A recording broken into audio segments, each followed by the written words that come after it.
It's cozy season. You need blankets, pillows. You need mugs. You need You know what I want? tea koozie. What's your cozy season must-haves? Holiday themed glasses and dishware.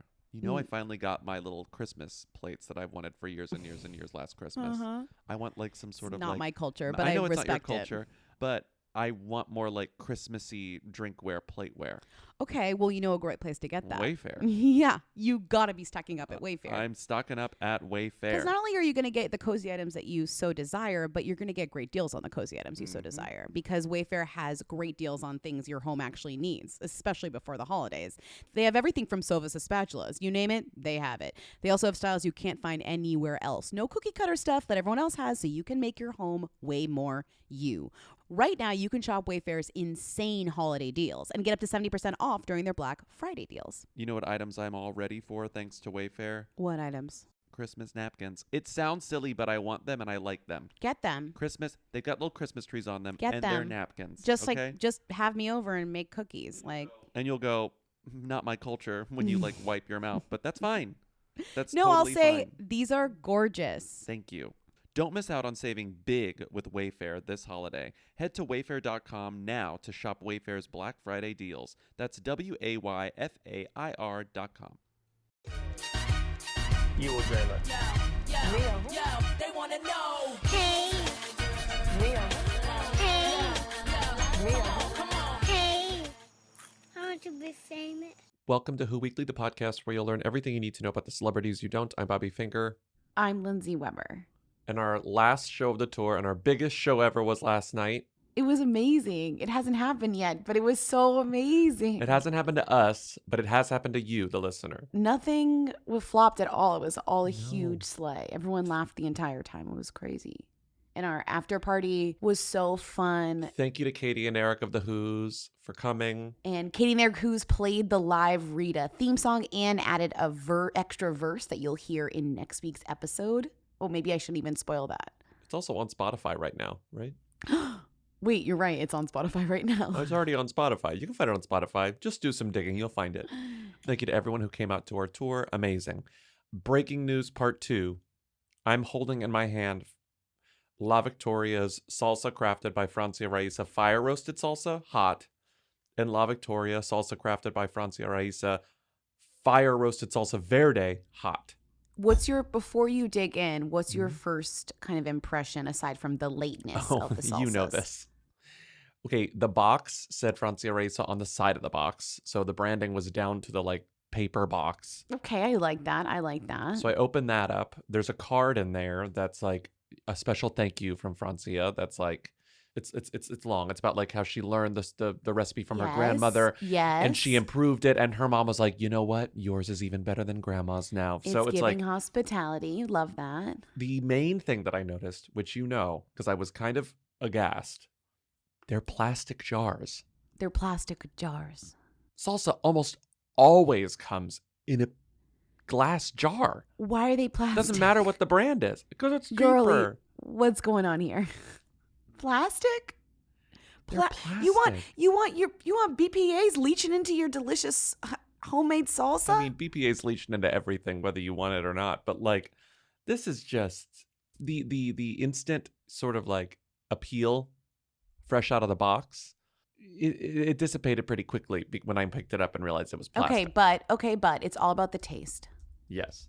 So you can. And we don't like to eat on this podcast, but for this purpose, Bobby will eat on this podcast Yes.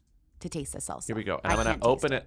I'm going to open it like this so that you can actually hear me. Because I've had La Victoria salsa before. It's in a glass jar. Here we go. Listen. I'm going to open up the Verde first. Oh, fuck. Oh, no, I can't open it. Oh, God. Oh, no. Humiliating. There we go. Okay, wait. I heard it. Verde and... I heard it.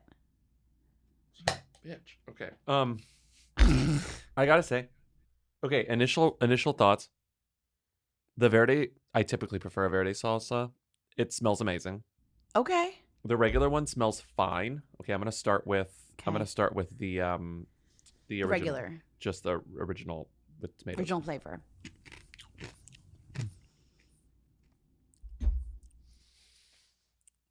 Yeah, I also brought a spoon because the chip. Has salt on it? No, I have lime flavored chips, so it's. Oh no. That's really good, actually. It's really spicy. This is like Emma Chamberlain all over again. It's extremely. It's a lot more tomatoey than I expected. It's almost like a tomato soup. It's like very tomatoey. Okay, that's good. It's really good, and it's a nice texture. I like this texture. It's very smooth. It's not chunky at all. Okay, that's really good. That's not what I expect. It's tomato soupy. That's like you know what it is? It tastes closer to a Bloody Mary mix than a salsa.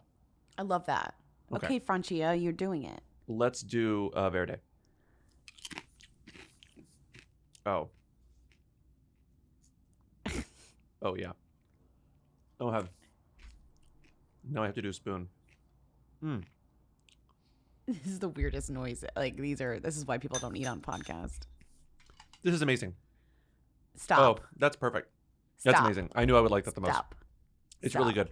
No, but is it actually, does it taste fresh? Like, it tastes extremely fresh. I will say though, it's not so hot I can't eat it because I like hot stuff. I like spicy stuff. Spicy but for there's me, I something think. about the spicy level that almost distracts you from the flavor, and you can tell that the flavor is really good. Okay, Sean. That's Sean from Hot Ones reference. It's slightly too spicy just for the sake of flavor, but it's really good, and I love the texture. Oh my God, did she slay the salsa game? She slayed the salsa game. In the plastic jars? She slayed the salsa game, and I haven't had La Victoria salsa in a while. Can you bring one tonight to the show? I mean, the show that happened yesterday? Okay. Yeah. Bring the not as spicy one so I can have it. Okay. Okay. It was great. That was great. Okay, great. You'll taste it and you'll realize how it tastes like Bloody Mary mix. There's something. It's I just love like really Bloody Mary tomatoey, mix. but in Although a I good don't know way. if I love Bloody Mary mix on my chip, but I don't, as Timmy also agrees, I don't like jarred salsa. I'm usually like pico, like I'm more of a different, I'm wanting something different for my chip if I'm dipping. You know, I want a guac, I want a queso. I don't really want a jarred salsa. My problem with jarred salsa is that it goes bad really quickly.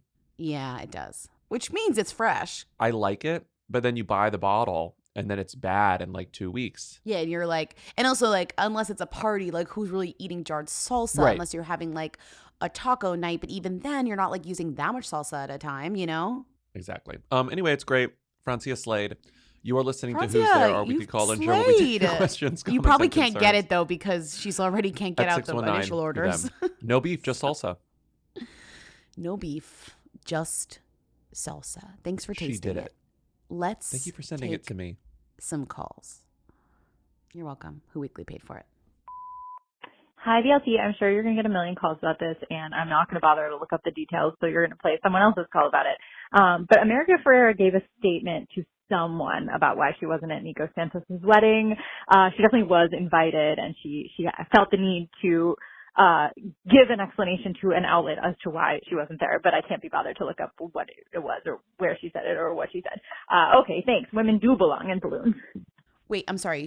Did you look it up, Bobby? Did you find out where she gave the statement to? I couldn't find it. I could only find also what I guess Timmy also found, which was this comment on People and Zeke's thing where it says, such a beautiful pic, devastated to miss it, hope it was the best day ever.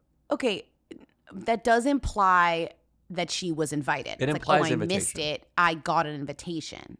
But the caller is saying she gave comment to an outlet, which we can't find. So I'm sorry, caller. I'm not trusting I need to see the source.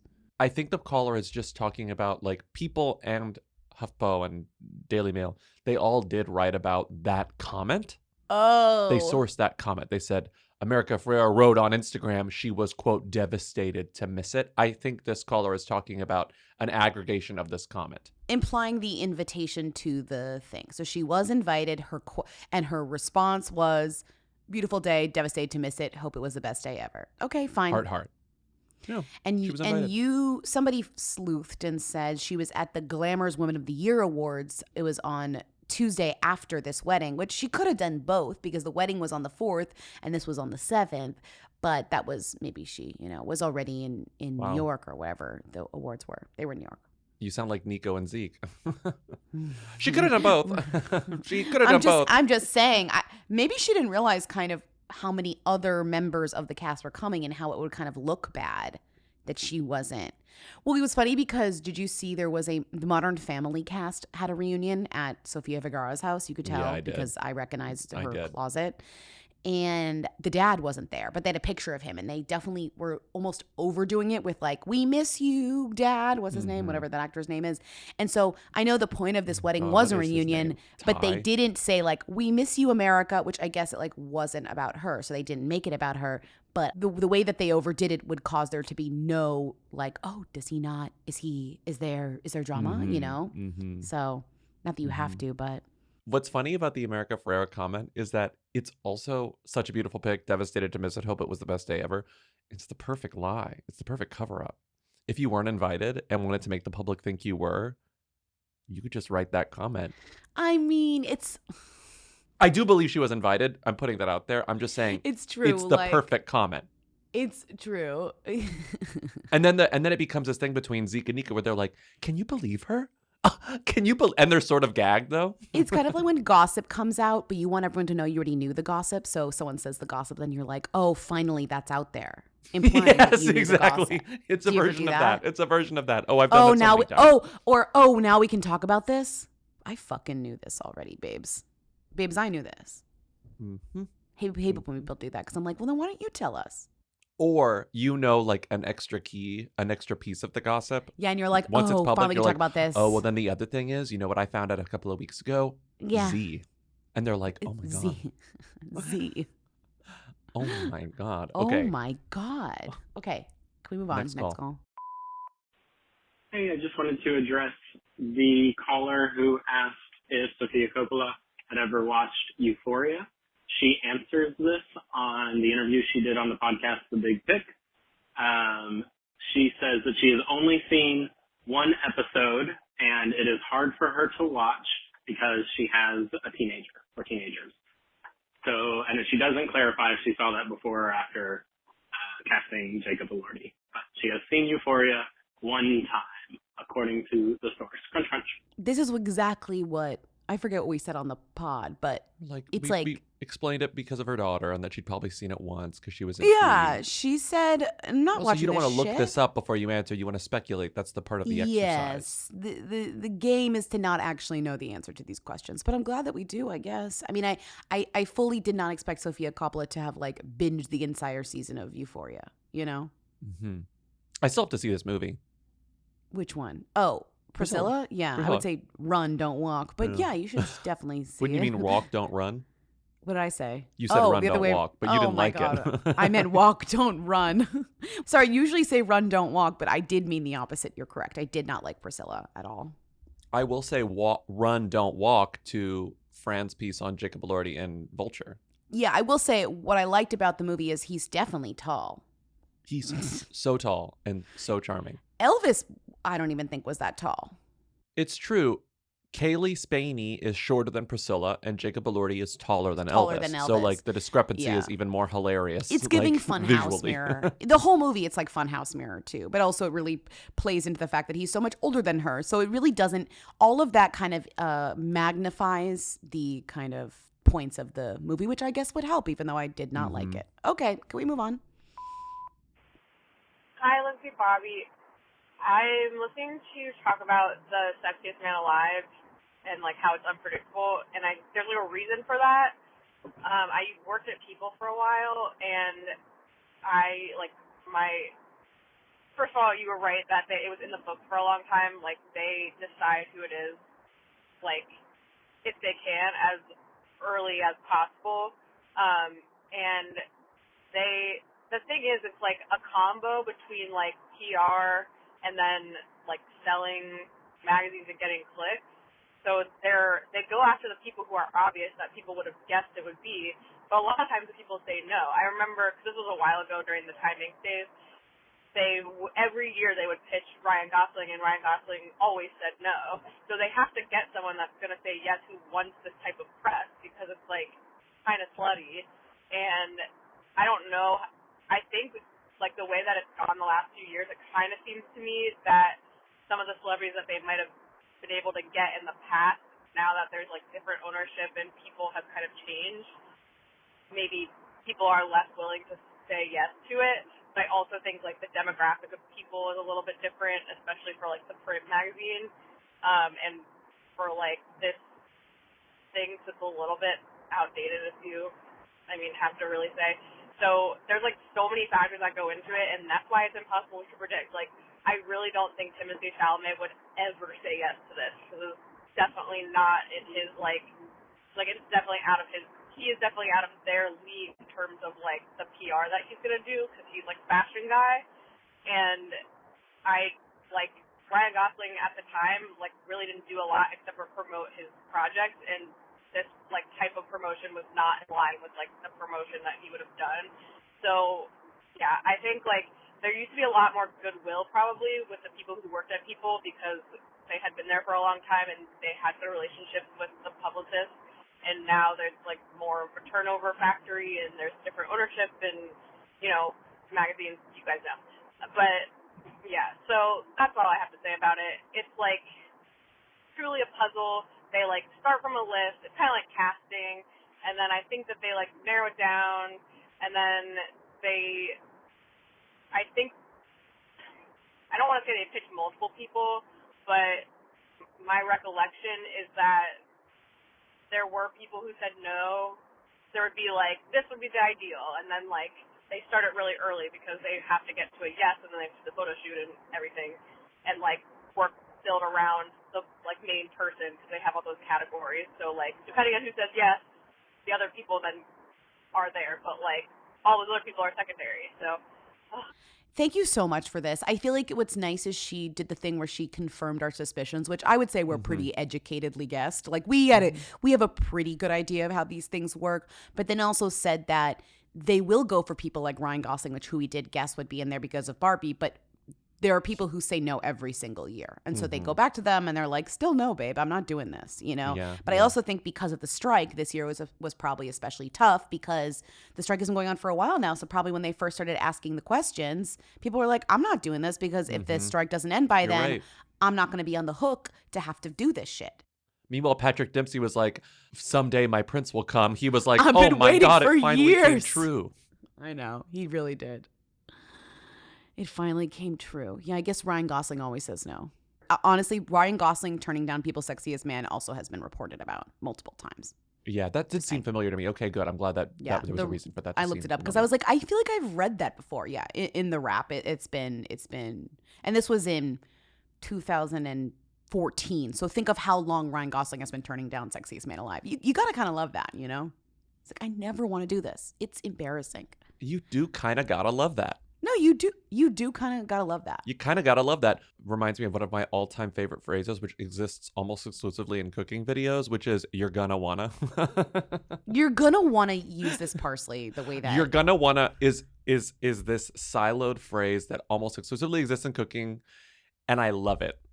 It's very like no one who is learning English should know that, you know what I mean? Or should be allowed to, right. or like let in on that because it's embarrassing.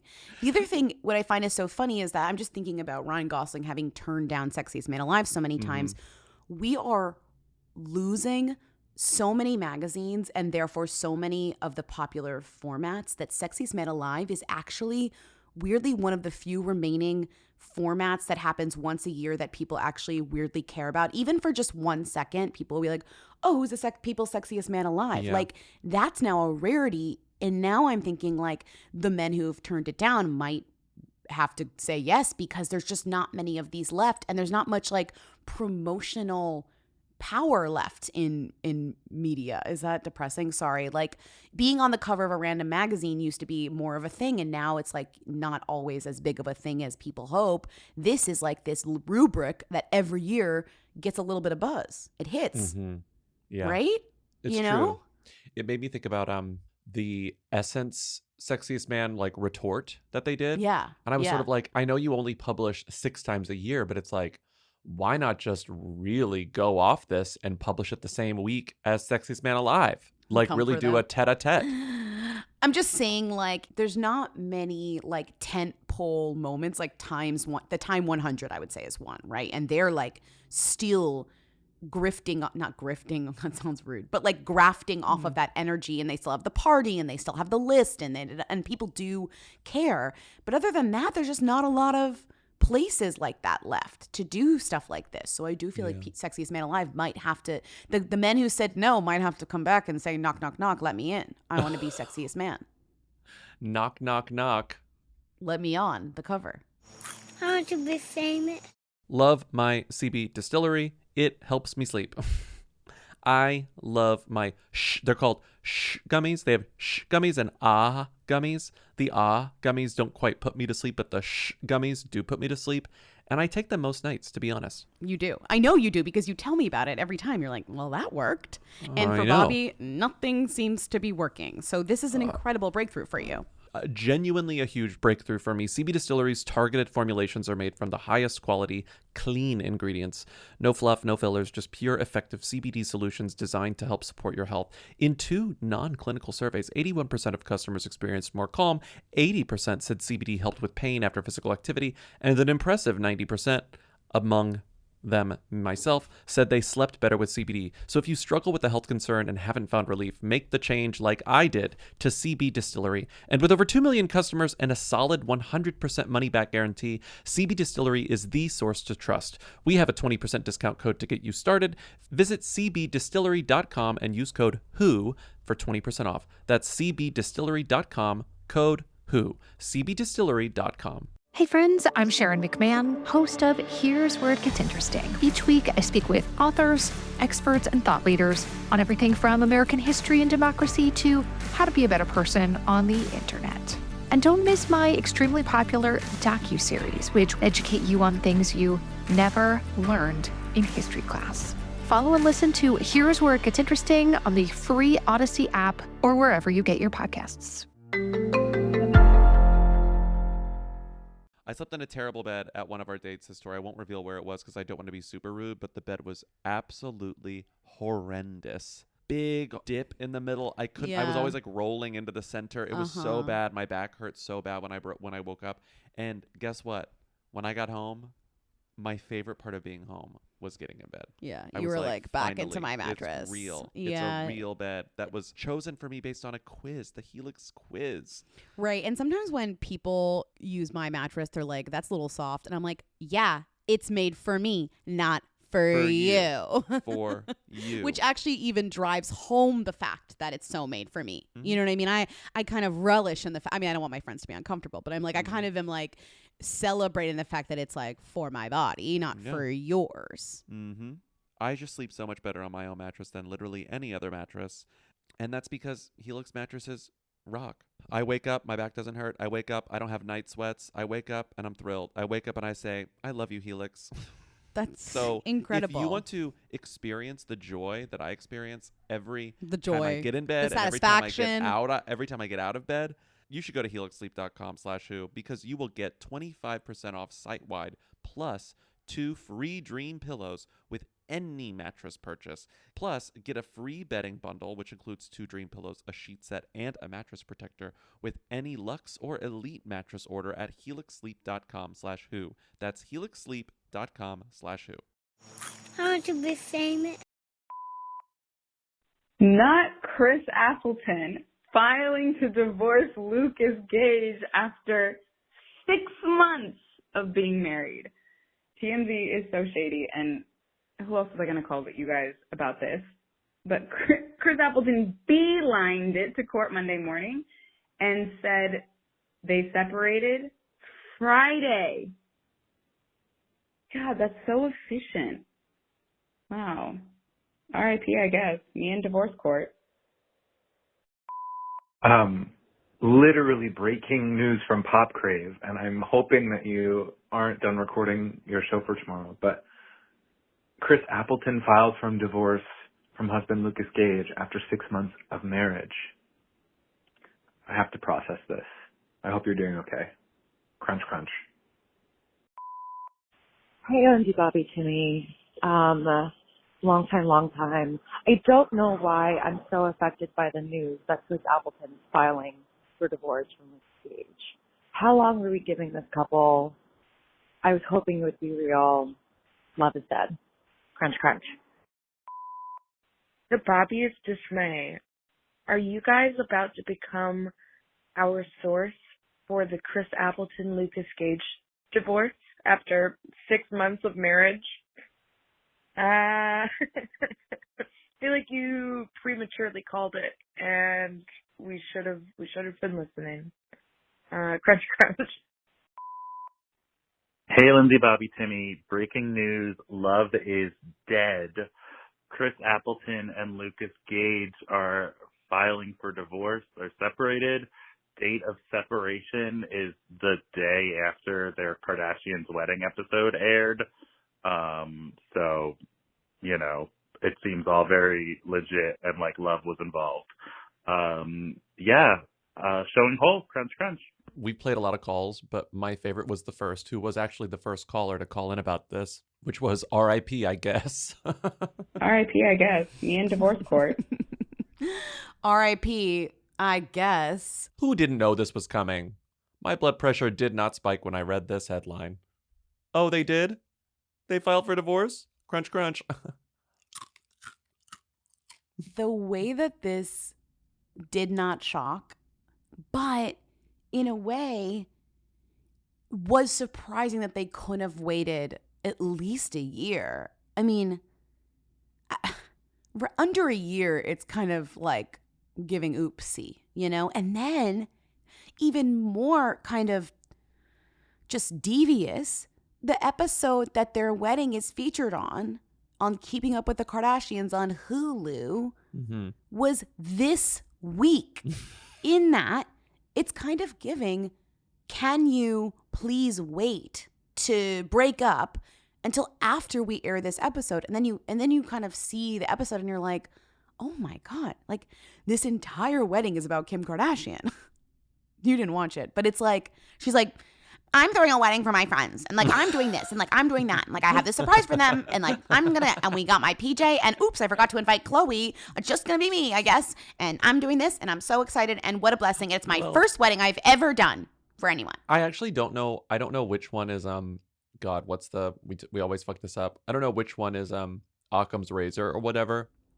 What's the most obvious explanation or the simplest explanation? That like that's Occam's razor. Did they get married because Kim knew that these were her two gay friends who would pretty much do anything for her attention and for her, and they also knew that marriage doesn't matter and that they can get divorced in 2 seconds? Well, I think that they did know the second thing, but it's a little bit Occam's razor. It's not Occam's razor to think it's so complicated and such a thing for the show. I think it's just like they were hooking up and it was going well, and they're like, why not? Excited by it, let's do it. And Kim's like, yeah, let's go to Vegas and let's do it, you know? Which is basically what I said when they got married, which was that like I doubt they'll be together very long. Like we did mention on the first time we were talking about this that this would probably be featured on the show. This was probably in a sense for the show, and we were right about that, so I'm glad about that. I'm not surprised to read this report from, what's this from? It's from Us Weekly. Yeah. Quote, "This is not where they wanted to end up," a source exclusively tells Us Weekly, adding that the split is not amicable. It will take time for both to get to a place where they can move past this and get on with their lives. Appleton and Gage's date of separation was listed as Friday, November 10th, which was just one day after the nuptials were featured in the new episode of Hulu's The Kardashians, which is, I mean, it doesn't get more calculated than that, but what I guess I meant by my comment earlier was like, I understand that it was calculated and that they weren't going to release that this divorce was happening until after the episode aired. But like, I'm still not quite sure how far in advance it was decided that they would ultimately break up after this episode aired. Like a long time ago from the start of the marriage, or just like a month ago. The likelihood of them splitting, deciding they were going to break up the day before this specific episode aired is so unlikely. Like that is so slim. That is the opposite of Occam's razor. That is the least likely thing to have happened or whatever. That I don't think that that's the accurate date of split. You know, they've been probably broken up for a month or whatever. Chris Appleton was at Chrishell's fake Thanksgiving by himself. We should have noticed. Honestly, looking a little sallow.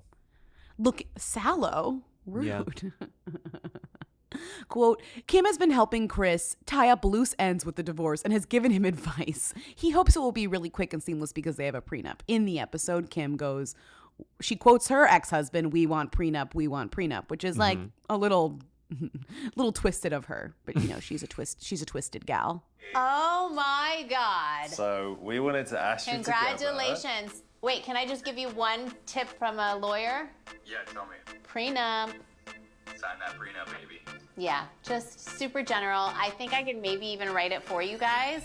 Exclusive. Chris Appleton, 40, steps out without wedding ring as he's seen for first time since divorce from Lucas Gage, 28, was revealed after 6 months of marriage. What's interesting about this to me, though, is don't you think that this made Chris Appleton like more famous or made him look better or just more paid attention to? But it made Lucas Gage look kind of bad as kind of a up and coming guy.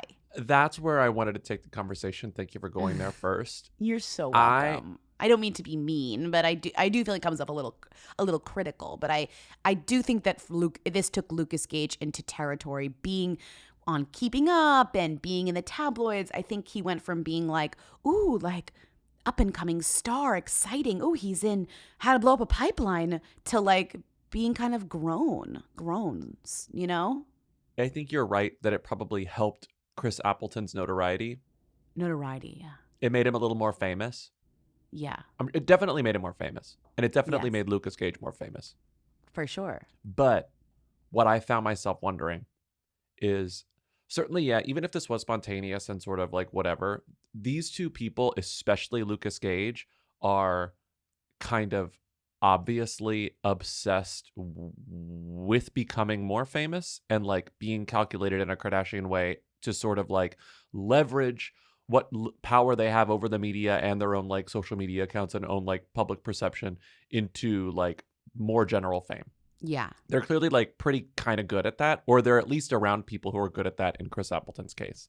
Lucas, I think, is more deliberate and I think more conniving than Chris Appleton. That's sort of what he gives to me. Mm-hmm, but what I found agree. myself wondering, that's too much of a preamble. You think it was for press? No, I think they did it because they liked each other, but they were also like, what's the harm in just getting married and then getting divorced? Right. That's what I've always said.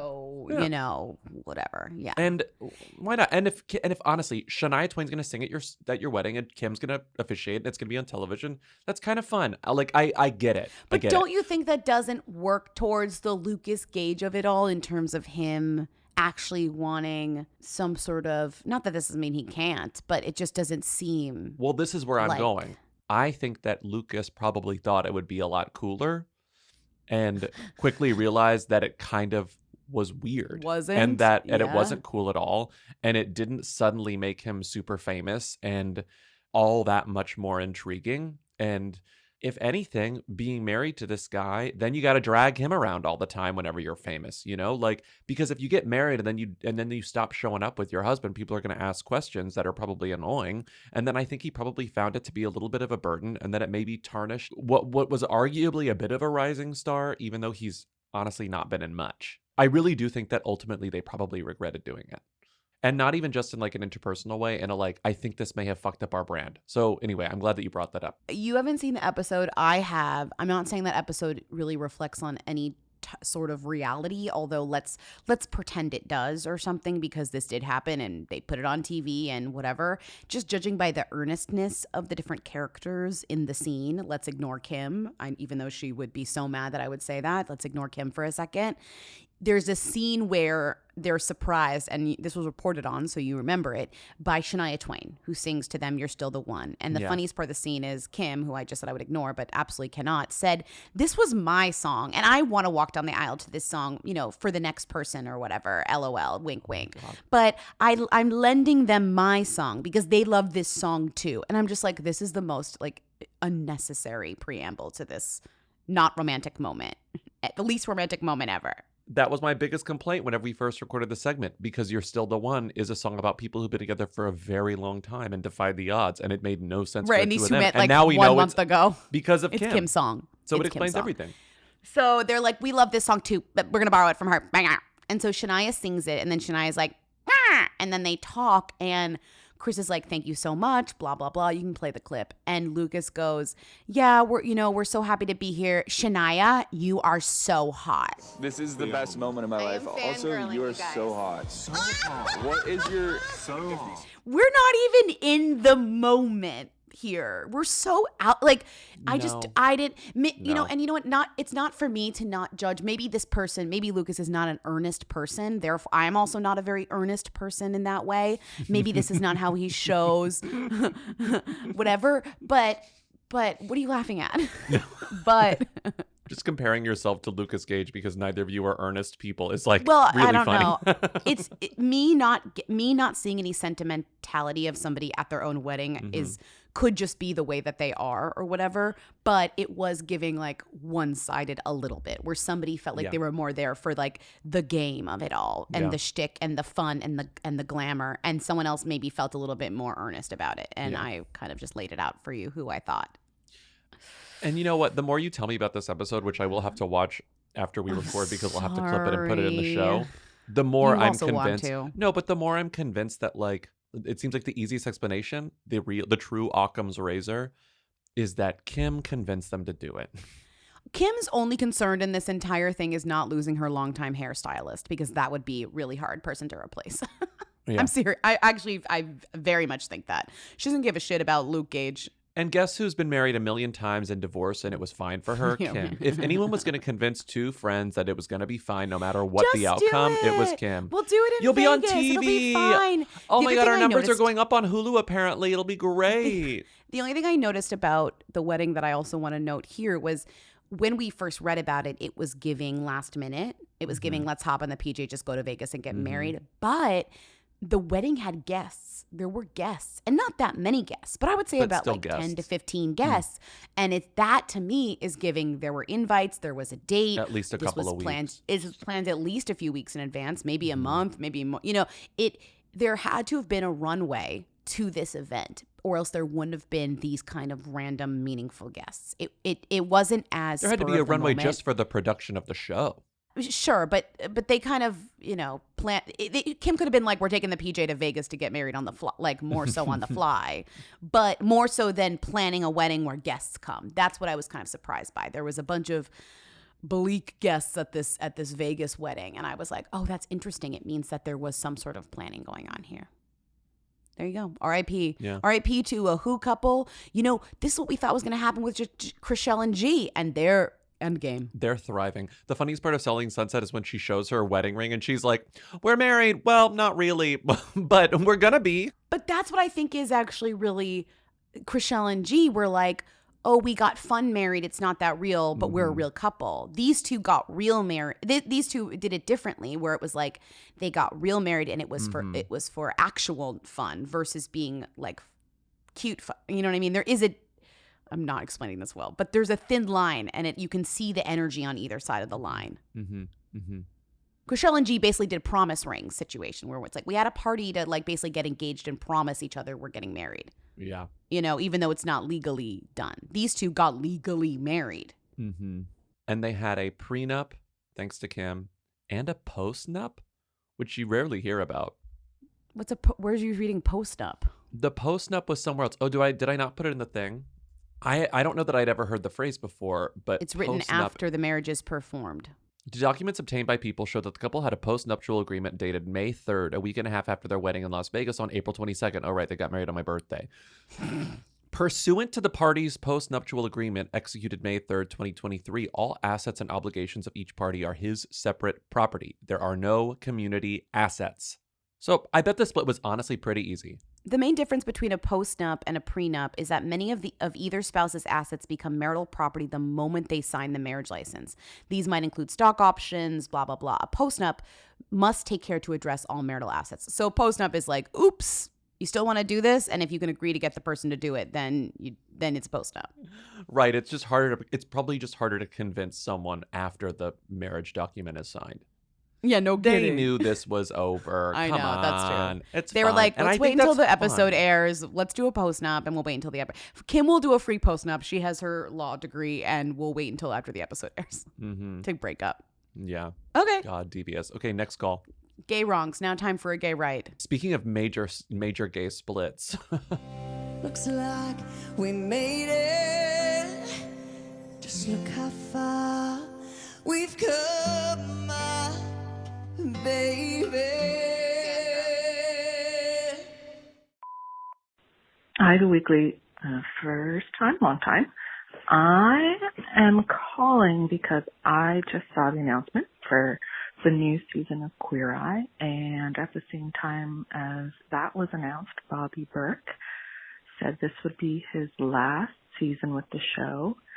Right away, there were lovely send-off messages on Instagram from Karamo and from JVN, but notably nothing saying goodbye to Bobby from Tan or Anthony. So it seems like the Anthony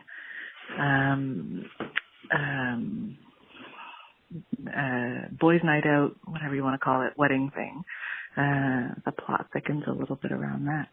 I wonder if you could share your theories. Thanks. Crunch, crunch. Before we get into it, can I ask you a question? Sure. It's giving One Direction like Zayn. Who did you think, because it's like, oh, who did you think would have left One Direction first, right? And it was Zayn. Who do you think, before this broke, was going to be leaving Queer Eye first? Tan. And you thought Tan. Why did you think Tan? I thought Tan had a more discernible and robust, and I think more like Anthony had a show too that was sort of like random, and I just don't believe, no one believes his cooking talent, his cooking abilities. Well, that's like but the joke Tan on the had show. his Next in Fashion show. Tan was like a working stylist. I think Tan had more on paper that made sense as a sort of breakout thing. I agree with you. Don't you think Bobby, though, has to do so much of the work here and has his own big design firm as well? That No, but here's why. I thought that Bobby was too integral to the show to leave. Because the show doesn't get any of the big reveals without Bobby, because he does all the work. Well, they can That's the whole hire meme. They can hire a new Bobby. He's barely on the show because he's always busy doing the stuff, the actual work. I thought it was going to be Karamo, if only because of the confidence that he has. And the show, he already has his talk show. He's, I thought he was going to be like, I want to host. I want to do this. I want to do that. Yes, he probably does the least work on the show. Well, he it's a heavy emotional lift,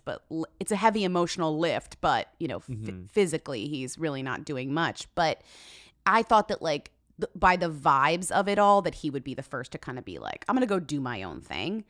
And our friends had different answers. Someone said Anthony. I said, no, Anthony is too smart not to know where his bread is buttered, figuratively and literally, because he's teaching women how to butter bread on the show. And someone else said JVN, because JVN actually was maybe the breakout of the show in terms of culturally. And I was like, I also think JVN's too smart to leave the show, because I think JVN recognizes that their best features are on this show. They're edited so nicely and featured so flatteringly on this show. Does that make sense? Like the best of them comes out on this show, I think. I think the best of all of them comes out on the show, but especially for JVN. I agree. And JVN wears their heart on their sleeves in a way that like almost like allows the viewer to cry along with them. Yes. You need someone who is going to respond to everything the way that you, the viewer, are responding to everything. Yeah. And JVN is there for that. In a way, Bobby leaving kind of doesn't really shake the integrity of the show or the core of the show's emotional, because Bobby was always like, kiss, kiss, I'm going to like build you a new house. And really like that can be done by any, many different parties. Look, I have Discovery Plus. You can find another gay I know how many people designer are capable of building a house. you know? We can find another gay interior decorator if we look hard Instagram enough, Reels seems to think I want to see nothing but them, and I'm constantly have to say not interested in this You should new comment. gay interior decorator. You should comment, go on Queer Eye to all of them. Like, give them a pat. No. Okay.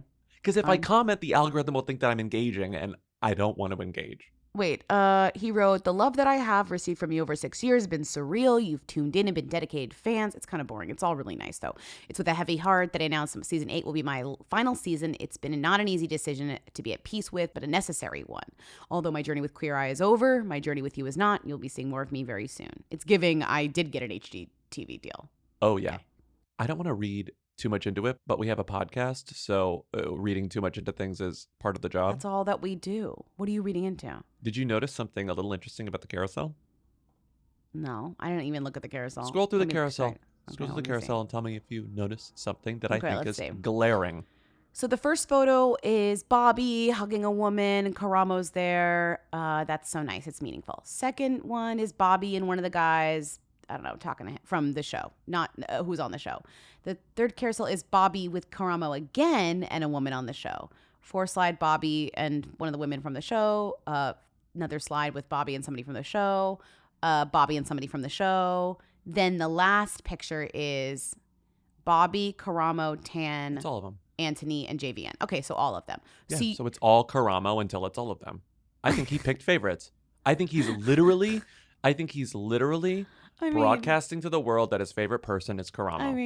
I mean, maybe. I think they all have allegiances. Like clearly, like Anthony and JVN are tight, and JVN and Tan, I want to say, are tight, right? Or Anthony and Tan or something. Well, Tan and Anthony are tight because Tan went to Anthony's bachelor party. Right, we talked about this. The closest friends are the three of them, maybe. God, I maybe have no idea. Tan, JVN, and Anthony, yeah. Yeah. And then I think Karamo's like, we're coworkers. And Bobby's like, where am I? And I there is kind of a, five-some odd man out mentality, maybe. Maybe. Yeah. That's reading into it. You did say this was reading into it, but you are reading into it. And everyone commented, heart, we will miss you, blah, blah, blah. Timmy could not find Tan's comment, but we're recording this as of today. Maybe it was to come. I don't know. Tan's comment is not there. Are you sure? It hasn't No, just there is popped up? no Tan comment. Did he post? No, and Tan posts regularly stories and grid. He posted. Oh, because he hosted the Selling Sunset reunion or something? Yeah, which was last night, which I haven't watched. I haven't watched either. Maybe he was busy promoting the Selling Sunset reunion. Maybe. He has a pin. I don't see Tan on this thing. Damn. All right. And I think that's notable. Tan's busy. I'm loading so many comments, and then it's control effing. No. Right. There's a woman verified named Tani Yanayak says, I love you, Bobbi. Karen Tan says, Bobbi, no. I don't see Tan France. I don't see That's Tan France. saying something. Okay. And this photo, even the body language, your body language expert here, is showing two alliances. Fascinating. Anyway. Okay. I don't want to say that definitively because I do feel like Instagram does make it hard to find these things like a like or a comment or a post, but there's nothing he's posted. Yeah, like it makes it kind of elusive, the elusive Chanteuse. Lately, they've been calling me the elusive Chanteuse. But it is interesting that you can see very clearly all the comments, but not his. All right. Okay. I mean, think about it. I'm thinking. I thought. Speaking of Bobbies. Hey, BLT. So, Bobbi Storm, a self-proclaimed Grammy-nominated gospel singer, was almost kicked out of the flight of Delta Airlines for blessing the flight she felt with her music and confused about why she was asked to stop. Bobbi Storm, who is this? And if you were on that flight, would you want Bobbi Storm giving you a free concert? All right. Women belong in balloons. I'm going to have to play the clip of her. I'm going to have to play the clip of Bobbi Storm singing on this Delta flight. I have to say, when Timmy sent this clip, I was so deeply embarrassed by the concept of it when when it was like explained what it is before I could barely click on this. It's just deep. It's deeply uncomfortable what happened. So this is a video of a woman named Bobbi Storm sitting on a Delta flight singing while they're on the tarmac. I don't need anything. I need you by my side. Shine your light. I follow. Oh, Lord. And then the voice that you might hear is of a flight attendant saying, "Don't do that." Are you able to be quiet? But they're enjoying it. So while we're sitting here, could I please? I'm not enjoying it. So I'm asking you, can you be quiet? Okay, well, I'll find that up. That's a yes or no answer, please. Am I going to go to jail if I don't? Can you please answer my question? Are you willing and able to be quiet right now? I'm doing what the Lord is telling me to do. I'm asking you a question, yes or no. I'm your flight leader. I need you to follow my instruction. Okay. My instruction for you to answer my question. Are you able to be quiet What right do you now? guys think? I'm asking you, ma'am. I'm asking you guys. What do you guys think? Okay. If you're not able to follow my instruction, you will not be taking this flight. Ah, okay. Are so you that's able what I to was be asking. quiet? If that's the case, then that's fine. If you were the So that's person yes. in charge of it all. I'm your flight leader, yes. If you're the person in charge Okay. of it all, then that's Okay. fine. All right. Thank you. She's singing because she found out that she got nominated for a Grammy. Well, but put an asterisk on that. We'll get to that in a second. Because the Grammy nominations were this weekend. And she's posting this video saying that she's annoyed with Delta for getting annoyed with her, but also that it is the Maverick way, which is the album that she worked on that was nominated for a Grammy, to listen to God's voice and sing and exalt him regardless and be a fearless flight singer, as she put in a hashtag. Okay.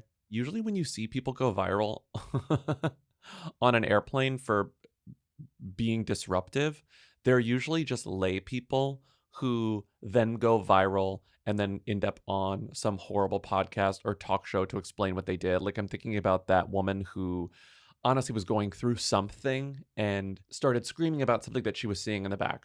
And she becomes kind of infamous and then starts teasing, like, I'm going to explain myself soon. Like, I'm going to become a life coach or whatever. Like, remember she launched something and like said, I'm coming back. I'm coming back. You rarely see it with a vaguely famous person who then becomes a little more famous because of it. I don't know that I've ever seen this happen with an actual like celebrity, even though she is a minor one. Well, as you and I both experienced, flight attendants have gotten a little power hungry. And I think it makes perfect sense. I think that they worked through one of the worst industries to work through during COVID. Okay, fair. You're thinking, and are on their fucking last nerve, and they will not right. put up with someone singing while they're on the tarmac.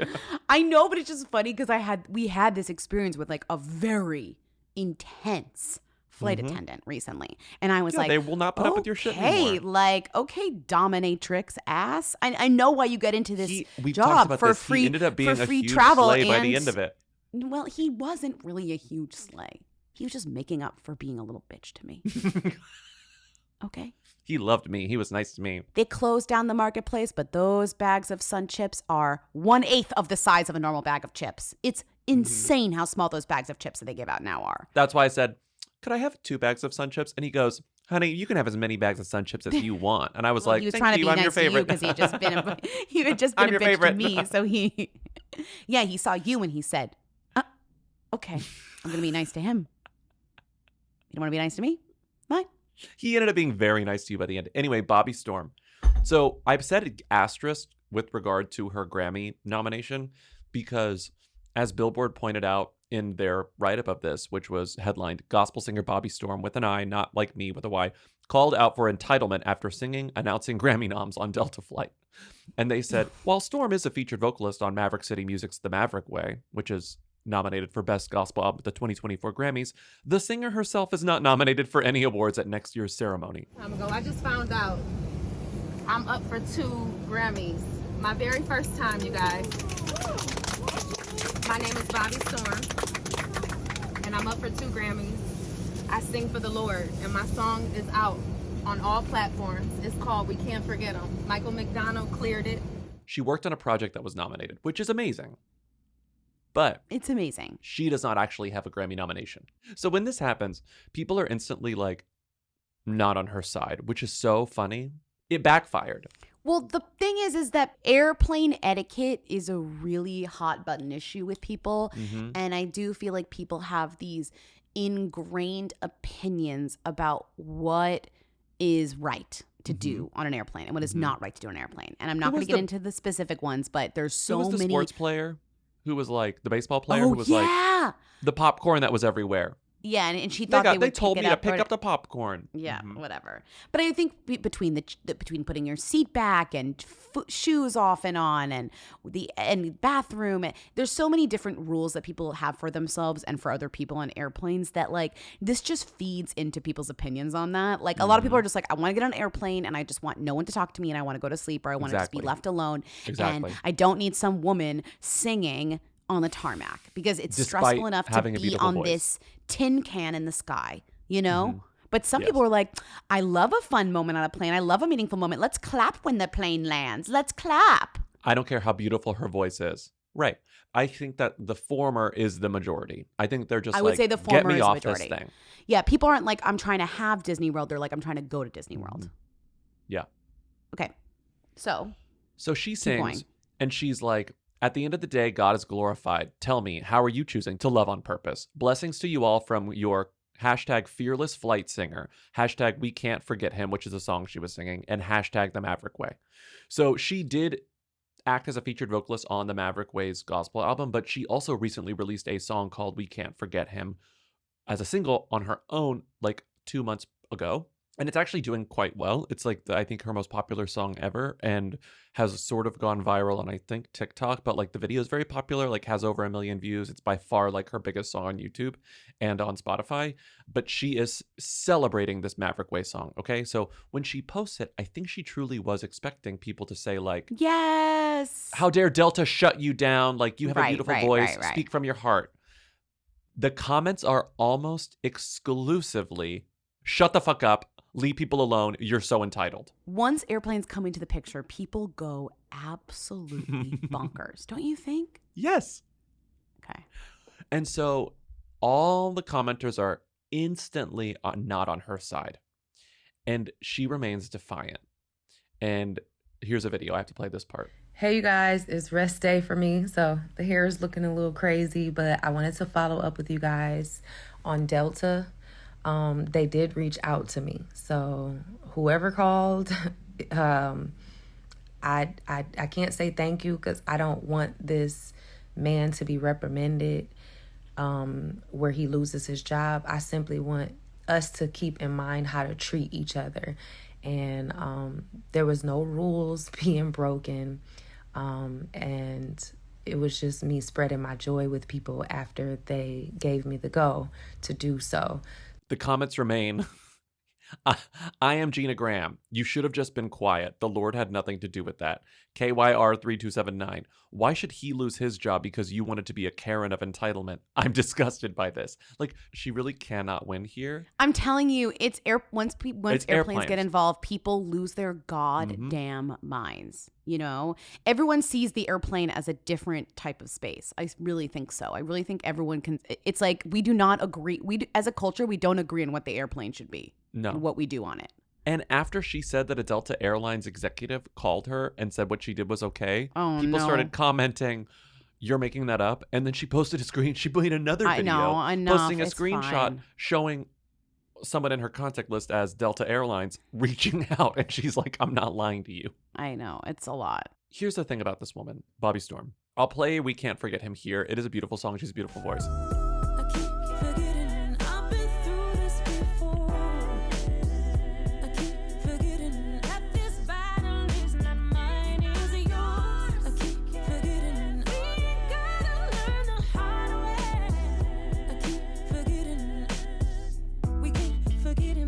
She didn't become a gospel singer until the pandemic. Okay. All of this was said on a interview that was like a 20-minute interview that I listened to from a DC radio station with Vic Jagger. And I was like, oh, she somehow accepted this interview with Vic Jagger on this DC radio station to talk about what happened on the fucking plane and to sort of explain herself. Not once does the plane come up. It's like a 23-minute interview where she just talks about herself and her career, and the DJ is like, I just think your music is beautiful.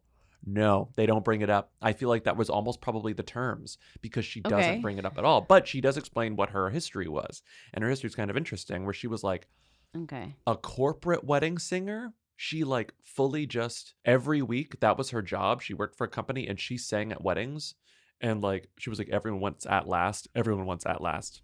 Right. And then at some point, and then she's been releasing music since like 2016. She says Pink songs slay at weddings, which they do. She loves I know that Pink. for a fact. Pink's one of her biggest musical influences, which is well, really I think funny. if you put that worked quote at a up here. wedding, I think if you worked at a wedding band, you would be like, there'd be a lot of Pink in your Right. life. That added so much context because that was an interview she gave to BET a couple of years ago. Yeah. And she's like, I love Pink. People sleep on Pink. But in this other interview, she says she used to just release like R&B music. It was not gospel. And then during the pandemic, is very much like a reconnection with God. God spoke to me and said you should start singing gospel. So it's a brand new thing that she's gospel. She just wanted to sing R&B music, sing pop music, like be a singer. She says, I never wanted to be famous. I just wanted to be a professional singer. Here's a video that I scrolled through to the bottom of her Instagram account. Singing in public is not something new for her. Before this happened in 2019, this is the BET interview now. Yeah. They say, you perform everywhere. That's actually what I wanted to ask you. Is that how you got the nerves to publicly perform at random, like on planes and whatnot? This is the thing she does. Wait, so she's done it before? The first time I sang on a plane, and this is before she was singing gospel music.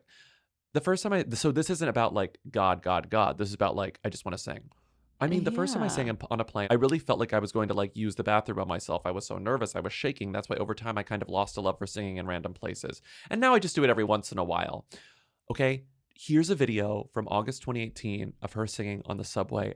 You are not prepared. Just get, what song could she be singing? So raise your glass if you want. Okay, wait. Oh, baby, why don't you just meet me in the middle? Stop. Mama, just a little. She's singing the middle? Why don't you just meet me in the middle? People start singing along. It's really cute, actually.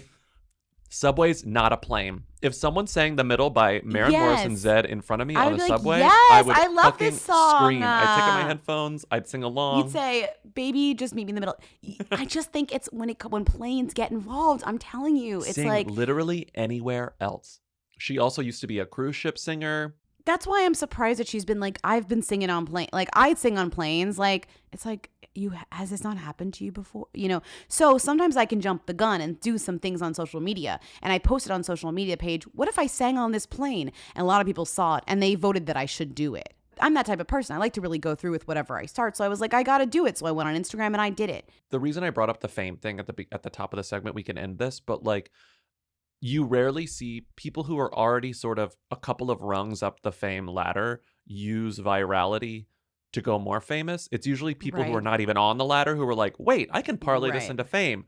And it doesn't work, or it typically doesn't work. In this instance, I think this will be to her benefit because she has music to listen to. In the long run. She has music to listen to. She had a song that was already sort of bubbling up that came out a couple of months ago. And her voice is really good. And honestly, like, sing anywhere else but a plane and you'll be golden. That's how I feel. It's like singing in public can be hearing singing in public can be quite charming in the right place at the right time. Plane, no. Plane. No one is in a good mood on a plane. No one's in a good mood. And the people who are in a good mood on the plane are the most irritating people on the planet. Yes, and they're in first class. And good for them. Good for them. Good for them. Must okay, be nice. Next call. I want to be famous. This podcast is brought to you by Squarespace. Can't imagine it any other way. Whoweekly.us is a Squarespace. It will always be a Squarespace. We love our Squarespace. Even if they said no more advertising on this podcast, we would still have it be a Squarespace because honestly, it's just the easiest, sanest way to have a website on the internet at this point. Yeah. I really can't think of another option. No, I wouldn't even know how to do another option at this point. It's like it is a perfect way. I know they have all the features I need. If there's a new feature that I need somehow in the future, I know that they're going to have it. Mm-hmm. Let's say there's something we need to do on this website that I can't even think of right now. I know that in the future advances, that they will have our back. I trust that Squarespace will keep up. Well, because right now it's like, we have our tour dates that we're able to change on a whim, which we need to. But Squarespace does plenty of other things. They've got, you could do a course, you could host a course, you could do analytics, you could do email campaigns, you can take payments, you can sell stuff. I mean, it's like sell stuff we could do whatever we wanted on Squarespace, and I am actually comforted knowing that I could do that in the future. Yeah. So head to squarespace.com for a free trial. And when you're ready to launch, go to squarespace.com/who and save 10% on your first purchase of a website or domain. That's 10% off your first purchase of a website or domain. We saw one of Broadway's biggest shows, thanks to Today Ticks. Together, we sat in the second row at Book of Mormon. It was so fun to see Book of Mormon. Fun. And not only was it fun to see Book of Mormon. Obviously, great show on Broadway. It was so easy to get the tickets to Book of Mormon in the Today Tix app. I got the seats that I wanted. I knew exactly where I was sitting. And then a few days before, they gave me the tickets and I sent them to each of our friends. So we each had our own little ticket. We found the show. We picked our seats. We checked out in just a few taps. It was incredible. And you know what? I'd never seen the Book of Mormon before, and I kind of barely knew what it was about. And I had a blast. The music is We were great. right there. The music is fantastic. And when I bought those tickets, I don't want to tell you, but I got a little bonus because Today Tix has an exciting rewards program where you can unlock perks like exclusive prices, early access to pre-sales, free seat upgrades, and more by just joining for free and becoming a member. The more shows you see, the more you earn. I know. I'm going to use Today Tix to buy rush tickets to Sunset Boulevard soon before Nicole leaves. Oh, yeah. are you? I just have to see it. I have to join the club. Well, go see the Book of Mormon. Go see Sunset Boulevard. All you have to do is download the Daytix app. That's TODAYTIX. And use the promo code WHO to get $20 off your first purchase. That's $20 off. Vet bills can be expensive, but Spot Pet Insurance can give you up to 90% cash back on vet bills, so you can worry less about high vet bills. Yep, up to 90% cash back on vet bills for unexpected accidents, illness, and even routine care. And with Spot Pet Insurance plans, you can go to any vet you want in the US or Canada. There's no network you need to stick to, so visit your favorite vet and you can save money on expensive vet bills. That's Spot Pet Insurance. It's no wonder Spot is America's favorite pet insurance. Visit spotpet.com for a free quote today. For all terms, visit spotpetins.com/sample-policy. Spot Pet Insurance plans are underwritten by either Independence American Insurance Company or United States Fire Insurance Company and produce Spot Pet Insurance Services, LLC. This is an independent ad from Spot Pet Insurance Services, LLC. I want to be famous. Hi, Lindsay, Bobby, Timmy. I am watching the new Buccaneers show on Apple TV Plus, which is BTW. I would love you to recap for the Patreon. But headline news, new Nepo baby just dropped because there's this one girlie who I kept being like, why does she look familiar? And then she turned to a particular angle and I was like, oh, that girlie is giving Punnett Square. It is Kate Winslet, but young. And it is, in fact, Kate Winslet's daughter. And I was sure she was going to be a rock and roll, but apparently not because her name is Mia Threapleton. And I would just love to know more about this Nepo baby and where does she fall in the current Nepo baby hierarchy that we have going on right now. Anyway, it is really giving Punnett Square. Once you see it, you really see it. Hope you're having a great day. Love you guys. Avia Tiongian. Crunch, crunch. I was sure she was going to be a rock and roll. I hate that makes sense. Ned rock and roll. She's not a knock. She's not a rock and roll. She's a Threapleton. A Threapleton? Threapleton? They've been together for over 10 years. Ned rock and roll. Mm-hmm. Ned freaking rock and roll. He's gonna take her to space. He's gonna take her to space.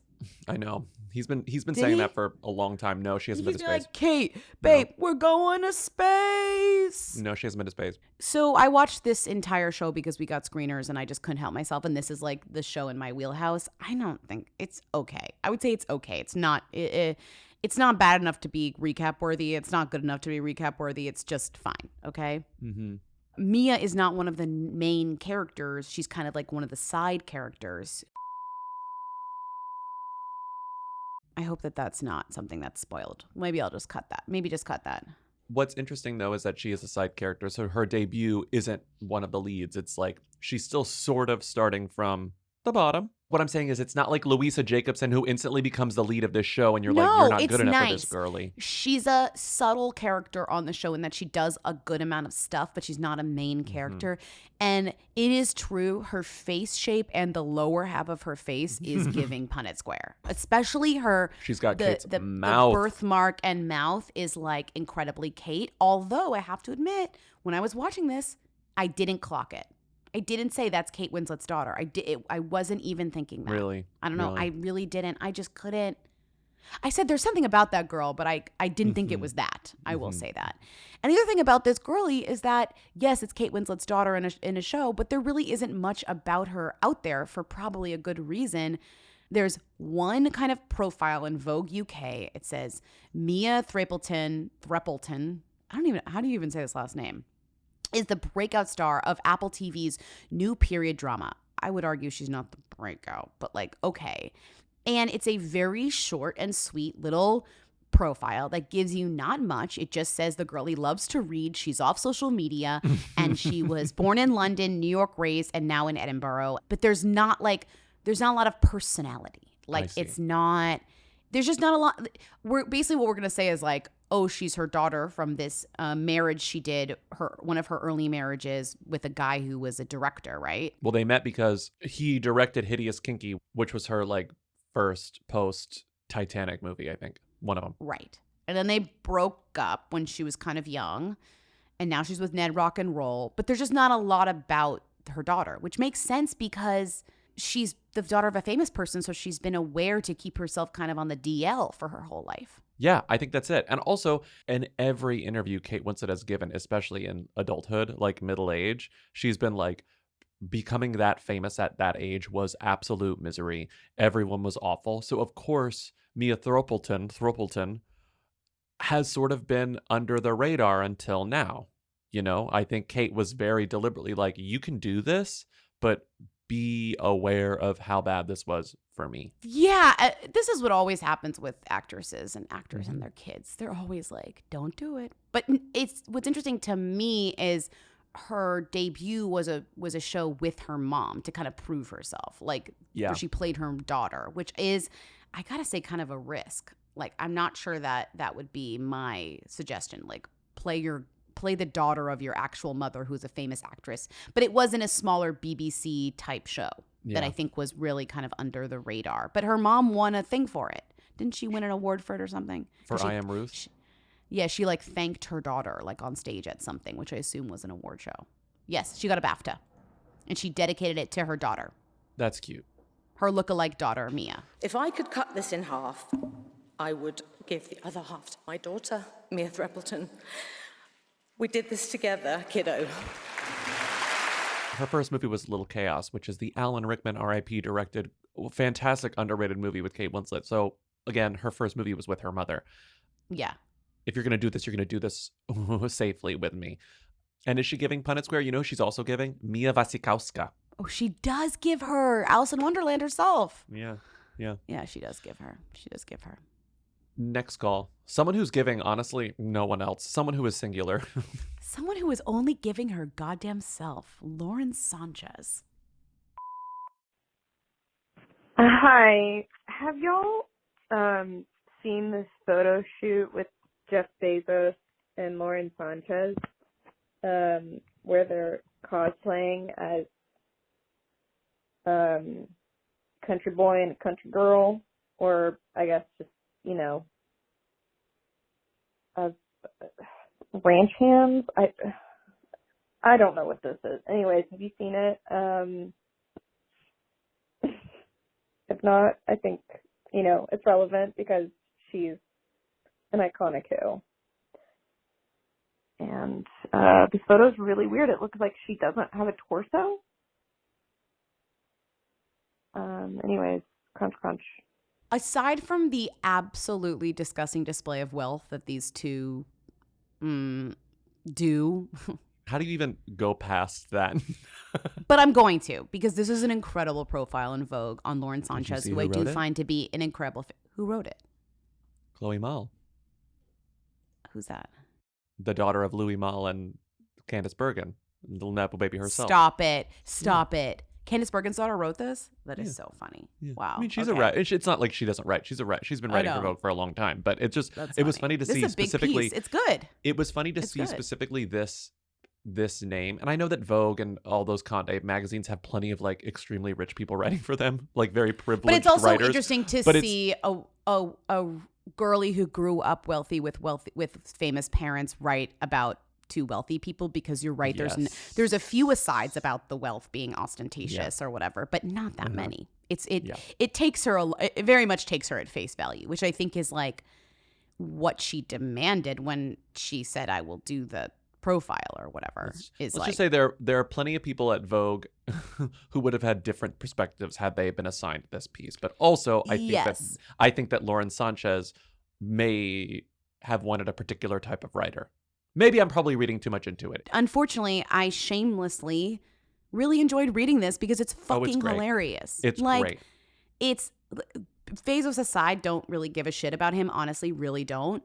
Lauren is hilarious. Like, she is so fucking funny. Like, she's like, get in my helicopter. Here we go. We're having margaritas, and then we're getting in the helicopter, and we're going down into the pit. What's in the pit? A weird clock that we buried in here to go off every million years. Like, it's the absurdity of what these two, but specifically her, are doing is so camp. It is literally camp.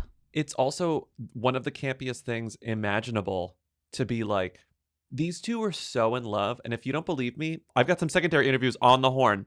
Here's Barry Diller and Diane von Furstenberg. I know. And they're like, these two they're so love in each love. other. They love each other Yeah. so much. You don't understand it. It's like hysterical. Diane von Furstenberg also posted while we were recording an image of her, Barry, Lauren, and Jeff. And Lauren is snatched more than anyone's ever been snatched. And the caption is, last Sunday, we celebrated legendary love.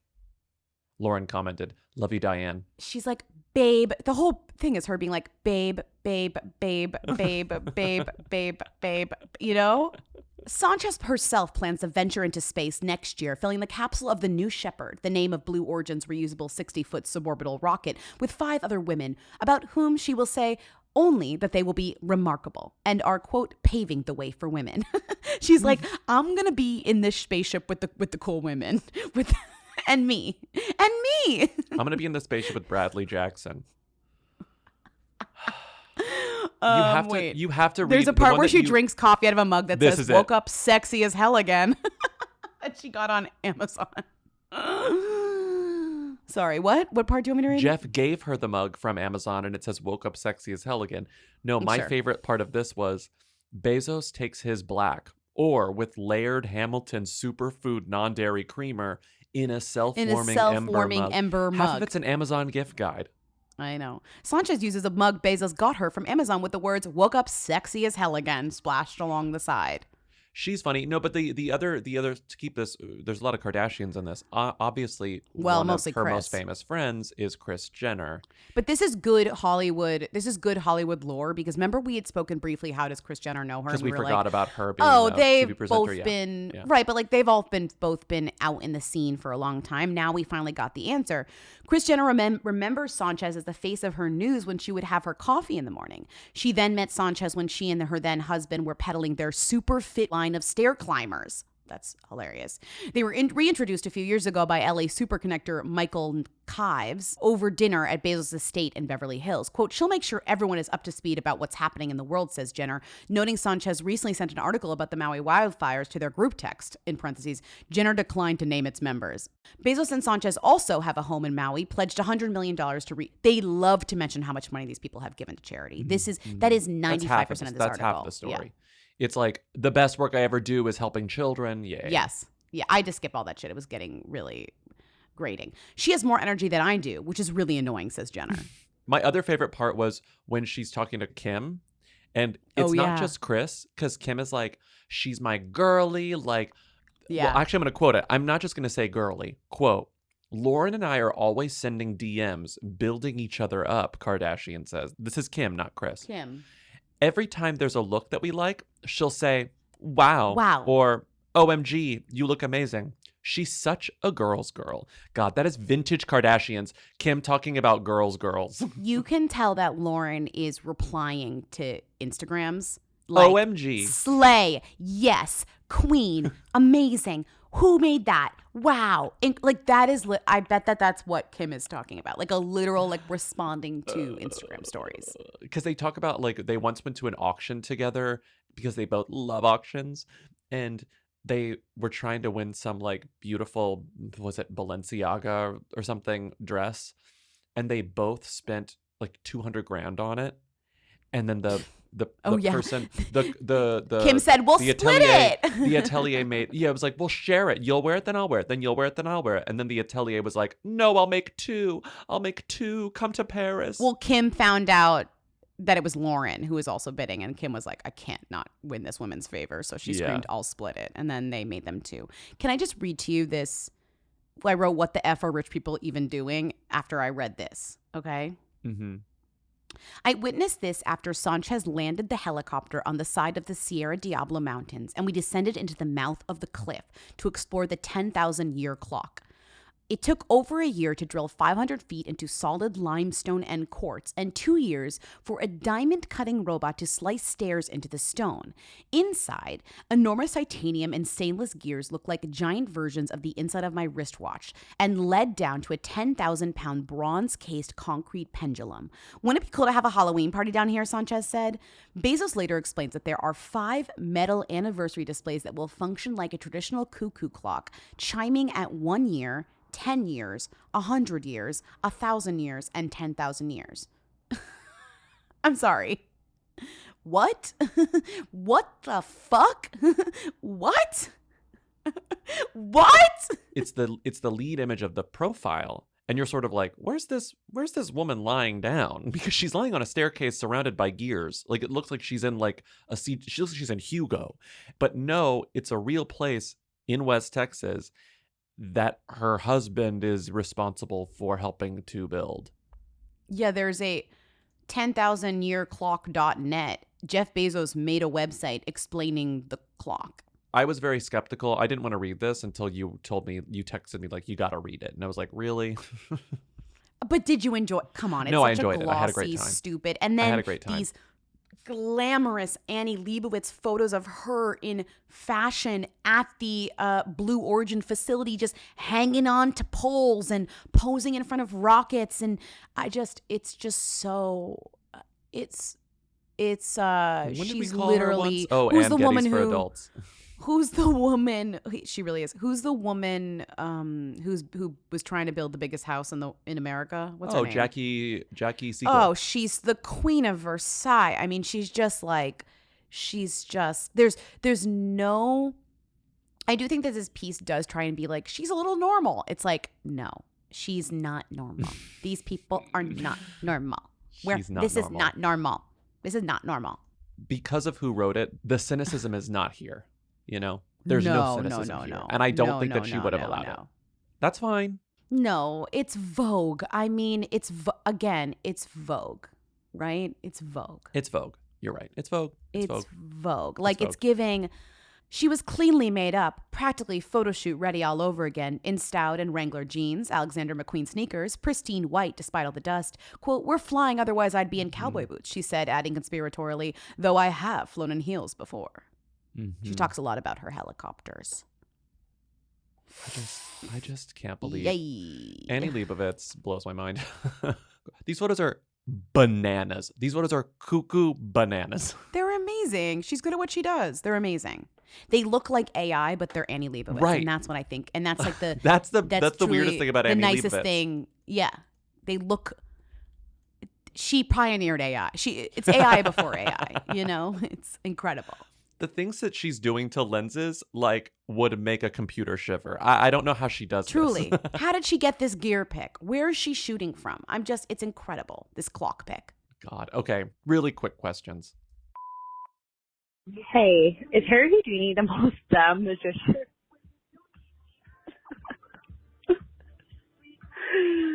Crunch. What was that? No, I can't remember now that log off. Okay. Crunch, fight. Is Harry Houdini the Themmiest magician? Beyond a doubt. 1, 2, 3, them. Yes. I mean, yes. Oh. Name another magician. Oh, we've done this. We've talked about David Blaine. We've talked about Copperfield. But he's the Themmiest for real. Yeah. Catch Me Before I Go Houdini. I don't think it's going to happen. Catch Before I Go Chris Angel. Dua Lipa didn't say that. Catch Me Before I Go Copperfield didn't say it. Not to be like, fetch isn't going to happen. I'm saying that to Dua Lipa. I'm like, Catch Me Before I Go Houdini is not going to happen. Stop trying to make it happen. Well, you say that, but then someone's going to make the perfect TikTok and then it's going to become a thing. But they're already feeding the trend and it's still not happening. Catch Me Before I Go Houdini. Oh, I already don't. In 2086, some like 12-year-old who was saying "Catch Me Before I Go, Houdini" is going to end up on like the idiom dictionary entry for that phrase and realize that it's based on a song based on a magician. Oh, stop it. Oh, stop it. It's going to permeate culture. You don't understand. Stop It's going to it. drill itself into culture like Jeff Bezos drilling into that mountain. Your faith in a not that catchy Dua Lipa song No, I don't is even love high. it. I don't even love it. I know. I really, I yeah, know. I agree with Yeah. you. It's not. Yeah. It's not I want to moving the see needle. if you're going to call your song Houdini and use his name, but you're not going to give me some sort of like girly getting cut in half stunt. I'm like, where's the magic, honey? I'm serious. You want her to be cut in half, Honey, where's the magic? You want her to be like in a vat of water. Yeah, you want her to like. You want the video to be the Prestige. What I wanted was a magic themes, not Catch Me If You Can. What's my favorite show? Now You See what's my Me and favorite Now You movie? See Me Too. And Yeah. Now You See, and Now You Three Me premiere trailer featuring Catch Me Before I Go Houdini, where Jesse Eisenberg, who's in that movie, cuts this girly in half, spins it around, so to prove that she's really cut in half, and the legs go woo woo woo. Mm-hmm. I want Dua Lipa in a straitjacket dunked in water. She can be sexy, but covered like, in chains and locks, covered in a bunch of locks. Yes, like you're gonna conjure Houdini but not play with the magic. I think that's so silly. I think that's so silly. I think it's silly too. I think that's so silly. Okay, I'm glad you agree with me. Thank you. I just called about something unrelated, but you're talking about Brenda Lee. And when you posted it on your stories, I kept thinking it was Brenda Song. So does Brenda Lee know who Brenda Song is? I think we know the answer, but does Brenda Song know who Brenda Lee is? Grateful for Sharna. Crunch, crunch. Me and Grace. Bye. Does Brenda Lee know who Brenda Song is? 1, 2, 3. No. Does Brenda Song know who Brenda Lee is? 1, 2, 3. Yes. Yeah, well, because everyone knows that song. Everyone knows that song. Brenda's song, which, by the way, I bought and plays now every time I open iTunes, which I don't open that often, but when I do, there it is. I can't believe she and Macaulay are still together. I know. Brenda Song, right? But Yeah, Brenda Song and Macaulay are still together. Yeah. And she's kind of like when she pops up and stuff, you're like, oh. You're like, oh. She's good. Yeah. You definitely go, Yeah. oh. Because remember they had their secret baby like a few months ago? And people were like, Yeah. oh. Oh. Yeah. Yeah. Okay. Great. Yeah, and we're done. Thank you for listening to another episode of Who's There. Keep calling in at 619 Who Them to leave questions, comments, and concerns. Support us on patreon.com/weekly for bonus episodes, a Discord server. Hey, Estelle. Why'd you say that in I Australian? have no idea. Oh my God. Bornus episodes. Bornus. That's so weird. Bornus. Episodes. That's how do you say fucking crazy. Why did that happen to me? Bornus episodes. God. Someone's going to call in and be like, Bobby, that's a symptom of a neurological condition and you should probably talk to your doctor. Bonus episodes. 619 Who Them to leave questions, comments, and concerns.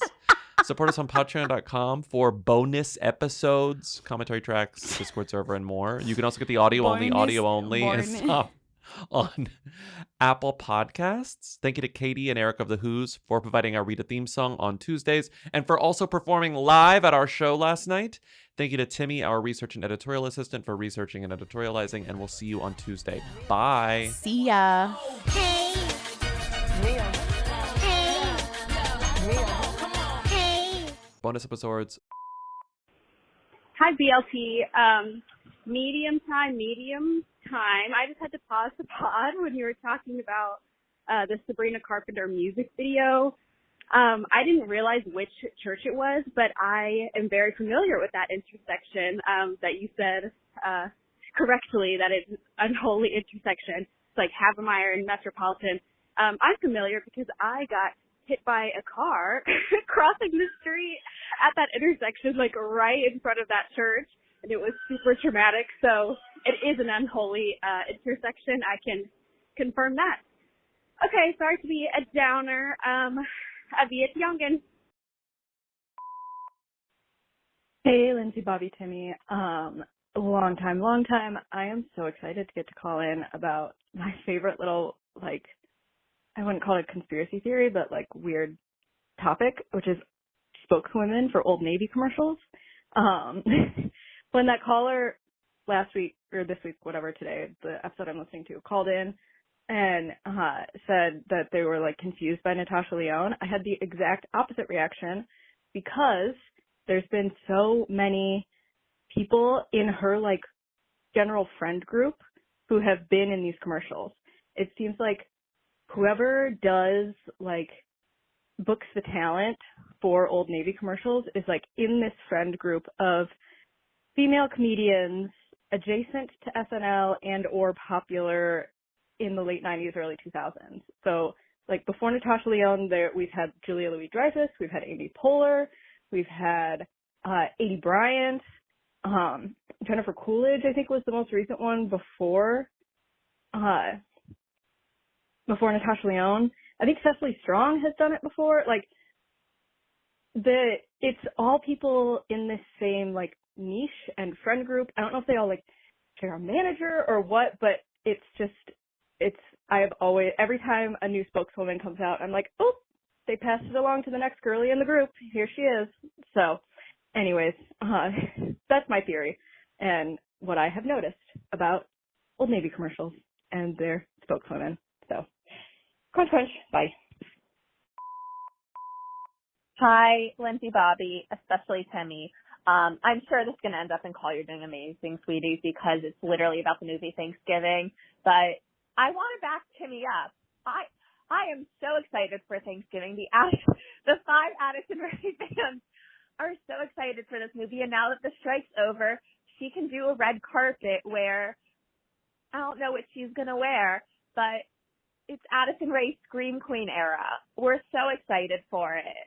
I don't know if Patrick Dempsey fans are excited for it, but the Addison Rae fans are so excited for Thanksgiving, which, if this is played on Friday's call, is out now, and everyone should go and see it so we get a franchise of it. Justice for Timmy.